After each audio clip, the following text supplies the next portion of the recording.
Sometimes all it takes is a fun idea to convince me to demo a game, and this was the case when Dungeon Clawler appeared in my inbox and sold me with its succinct blended pitch. A roguelike dungeon crawler in the vein of Slay the Spire, combined with a claw machine game. Sending a ragtag group of toy bunnies into terrifying tombs is a player's task to queue up attacks, defense and support items, and that's done by grabbing handfuls of objects and dropping them onto a conveyor.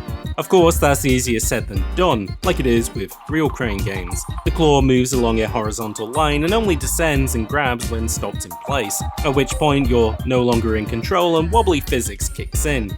Giving this concept some additional juice, the objects are literal representations of their function. Great swords and daggers deal damage, shields minimize harm taken, and loose change is added to the character's experience pool at the end of each round. The long and pointy shape of weapons, conflicting with big and bulky shields, creates some trade-off between what to focus on each round. Smaller items yield lesser results but are easier to grab, and vice versa. It creates some strategy and approach, in spite of complete random chance in whether these items will reach their destination.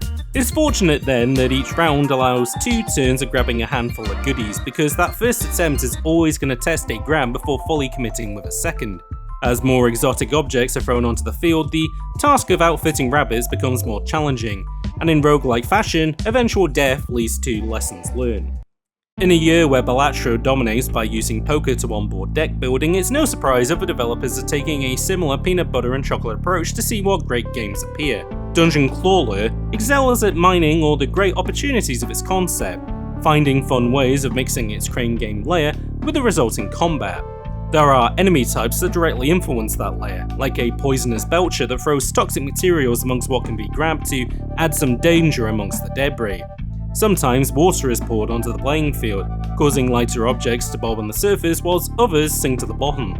There's creativity to Dungeon Clawler's gimmicks, and that goes too for its cast of characters you slowly unlock through successful runs.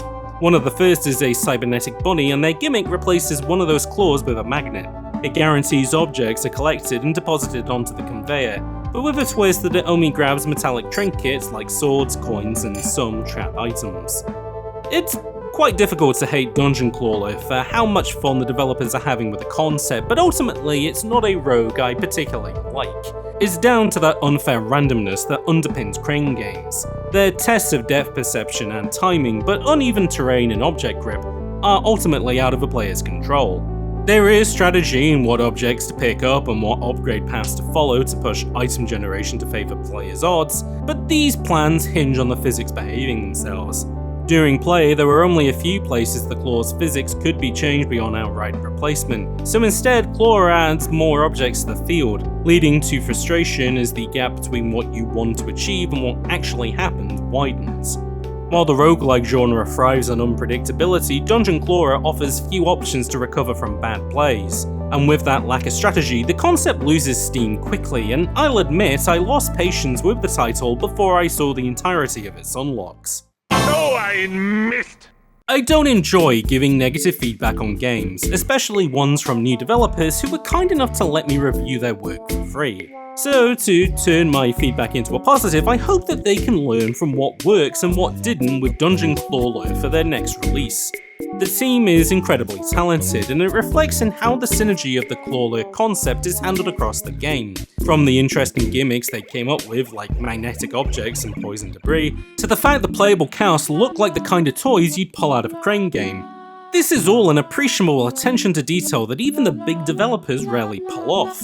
To separate the chocolate and peanut butter, the claw game itself is fun, and the dungeon crawling element is interesting, but the two elements don't mesh entirely well due to their conflicting player wants. Perhaps next time round, the developers could try and match these elements with more fitting genres.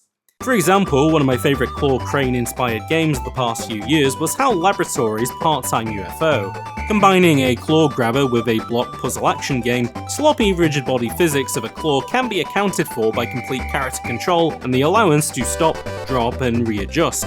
UFO doesn't restrict players to completing missions in a number of grabs, but instead lightly rewards players for completing tasks as prescribed, with greater rewards encouraging faster and safer plays.